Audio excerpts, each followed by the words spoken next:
Bonjour, ça me fait plaisir de vous retrouver pour cet épisode 3. Vous avez fait le point sur vos valeurs et vous êtes vacciné de certains pièges. Maintenant, il est temps de muscler votre jeu. Parce qu'il faut quand même se le dire, écrire une histoire, ça prend du temps. Et si en plus de ça, vous êtes meneur de jeu, il va falloir que vous n'oubliez rien, il va falloir que vous adaptiez à tout ce qui se passe, et en plus, il va falloir préparer la suite des événements. Et des fois, c'est pas facile. À une époque, ça me prenait beaucoup de temps de préparer des séances et j'en avais un peu marre, alors je me suis dit qu'à l'occasion d'une nouvelle table que j'ai lancée, c'était un peu le moment pour me mettre en place une nouvelle stratégie, m'organiser un peu mieux pour être plus efficace. Résultat, mon temps de préparation de séance est passé de en moyenne 3 heures à plus proche de 1 heure.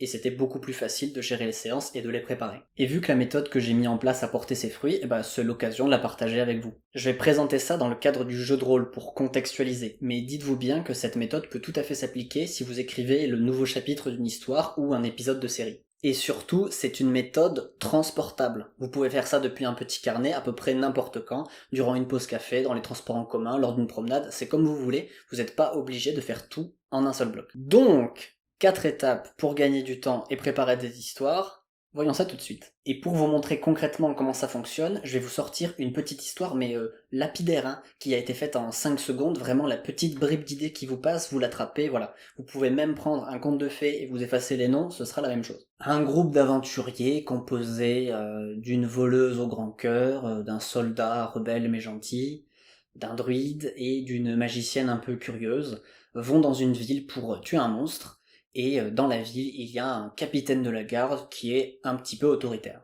Donc voilà l'histoire. Maintenant, la première étape, c'est présenter la situation de départ. Je vous conseille d'organiser ça comme une liste, avec un point par personnage qui est concerné par ce que vous écrivez dans votre histoire. Les éléments les plus importants à traiter sont qui a fait quoi et qui est qui. Dans le cadre de notre histoire, ça donne la voleuse, le soldat, la magicienne et le druide ont formé une équipe. Il se dirige vers la ville pour aller tuer le monstre. Le garde autoritaire est dans sa ville et il fait son travail. Le monstre mange des gens, disons, la nuit, et sinon il reste dans sa tanière. Maintenant qu'on a un squelette, on va passer à la deuxième étape. Vous allez lister les événements que vous souhaiteriez voir se faire.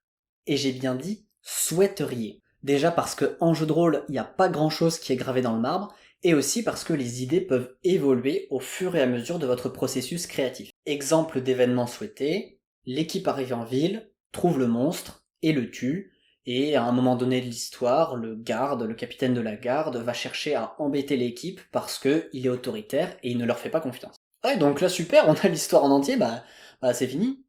Mais normalement là, plus les choses avancent, plus il y a un truc qui devrait vous titiller. Par exemple, hein, au hasard. Mais l'équipe d'aventuriers, elle s'est formée comment exactement? Et puis le monstre, s'il est là depuis longtemps, ça veut dire quoi? Qu'il a toujours pas été tué? S'il a toujours pas été tué, comment ça se fait déjà? Et ensuite, le combat contre le monstre, ça va être difficile. Là, on n'en sait rien. Le monstre, il sait faire quoi? Il crache du feu, il a des ailes. C'est là qu'intervient la troisième étape. Les détails techniques. Et attention, hein, je vous parle même pas de vous lancer dans l'élaboration complète de votre univers pour justifier pourquoi est-ce qu'il y a des magiciens et des monstres qui mangent les gens la nuit. Hein. Restons simples. Juste, demandez-vous comment les choses se passent concrètement dans votre univers. Les aventuriers, ils sont arrivés avec des montures peut-être. Mais s'ils sont arrivés avec des montures, peut-être que le trajet était long et que donc la ville dans laquelle ils se trouvent est isolée. Le monstre, combien de temps il est là, qu'est-ce qu'il a fait exactement, et le capitaine de la garde, s'il a toujours pas arrêté le monstre, c'est parce qu'il peut pas le battre? C'est parce qu'il est avec lui? C'est parce qu'il est impuissant, il peut rien faire? C'est peut-être pour ça qu'il est autoritaire? Et là on tient quelque chose d'important. Notre capitaine de la garde, pour le moment, on n'a que 2 infos à son sujet. C'est un capitaine de la garde, et il est autoritaire. Sauf que là, rien qu'en me posant ces questions, je viens de dégager des enjeux, des dilemmes moraux liés à ce personnage. Alors qu'on ne vient que de décrire ce qui se passe et de supposer un peu comment les événements vont arriver, nous avons déjà des enjeux de personnages, des enjeux dramatiques qui se développent. En se penchant sur la situation et son aboutissement, l'histoire et l'univers se construisent tout seuls. Bien sûr, au fur et à mesure des pistes que vous dégagez, vous devrez choisir celle qui vous intéresse le plus et ça va faire votre histoire. Les détails techniques, c'est aussi un bon moyen d'avoir toujours sous le coude des informations supplémentaires sur votre univers et son fonctionnement qui ne seront pas forcément essentielles tout de suite, mais qui peuvent vous aider à éviter les incohérences et aussi à gérer les joueurs, à improviser avec eux si jamais ils viennent fureter un peu dans des recoins cachés de votre monde. Comme vous aurez déjà fait une partie du travail en amont, ça va vous permettre de réagir rapidement, d'improviser sans difficulté et de créer l'univers et l'histoire de manière dynamique. La mission dit bien de tuer un monstre, mais si ça se trouve, il y en a plusieurs. Sauf que l'intitulé de la quête, c'est tuer le monstre. Donc ça signifie que si vous voulez en rajouter d'autres, soit on ne les connaît pas, soit il y a un complot pour les masquer, soit ils sont cachés quelque part.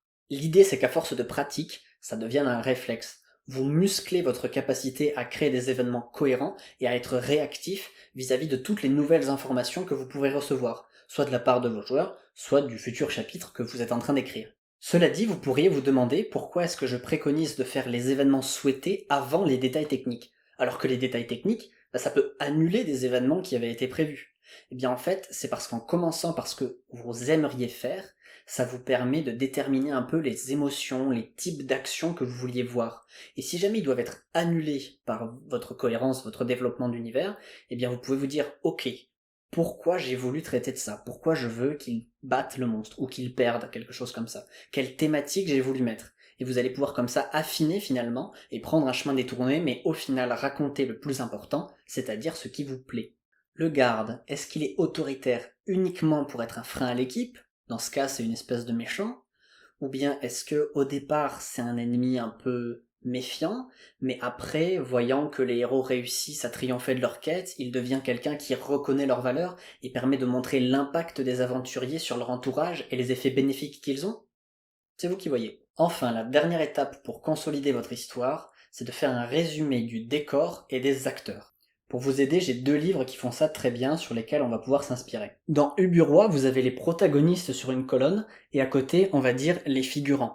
Mais ça va vous permettre d'éviter les oublis de dresser ça. Le capitaine de la garde, il a sa garde avec lui. Et donc dans ses moyens d'action, c'est quelque chose à prendre en compte. Dans Le Roi se meurt, vous avez un résumé des personnages présents, et une présentation du décor. Pour le coup, là, on est au théâtre, donc forcément, c'est pour présenter le lieu de la pièce. Mais pour votre histoire, vous, ça va être le périmètre d'action. La cité et ses alentours, peut-être plus, peut-être moins.